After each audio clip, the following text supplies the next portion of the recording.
Going through tonight's homework, one or two people had a few problems on the last one, so I'm just going to explain this one in a bit more detail. This is the answer to tonight's homework, page 154, question 2.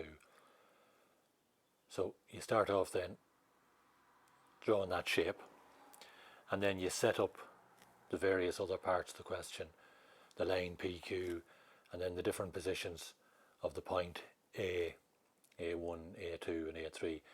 And this is the position, for example, that the point A has to end up after the first transformation. So the first one it asks is a translation, and it tells you that the translation goes from A to A1. So every point must go parallel to that line A1. So parallel to it, and then the same distance. So if you want to find out then what distance it is, then it's obviously from A to A1. So set the point of your compass in A, open the pencil out to A1, and then on each of these other lines, set the point of the compass, and then just mark off the different points here, and then join them up. Simple as that. Second part then is the axial symmetry in the line PQ. As I showed you in earlier videos, you just draw lines from the various points that you want to find to that line PQ. Obviously they're perpendicular to it, and then come out the far side whatever distance. The guideline doesn't matter. And then put the point of your compass where that line crosses the line PQ, point of the compass there, pencil out to whatever point you want to find, so it's this point in this case, and then just swing it around until it finds itself on the other side. So the point of the compass there, and the pencil out to A, and then find the second version of that point A. Point of the compass here, up to here, and then just swing it around, and then so same for the top. So then you just join those 4 points together.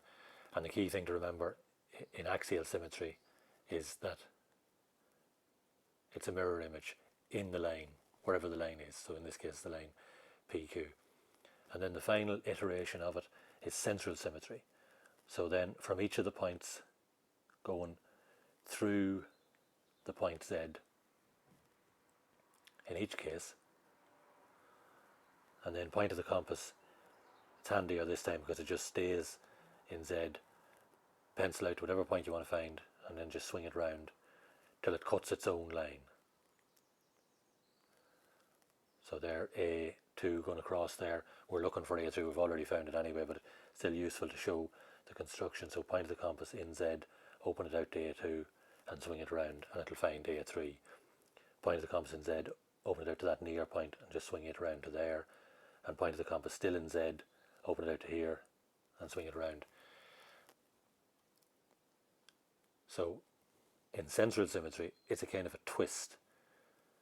So it's going, that's pointing up the way and then it's pointing down the way, so it's twisting, whereas in axial symmetry it's a mirror, and in translation it's just the same. It's just going straight across whatever distance they tell you, and they have to give you the translation, whether it be A, A1, or sometimes they'll put a line somewhere else and tell you to translate it parallel to that line.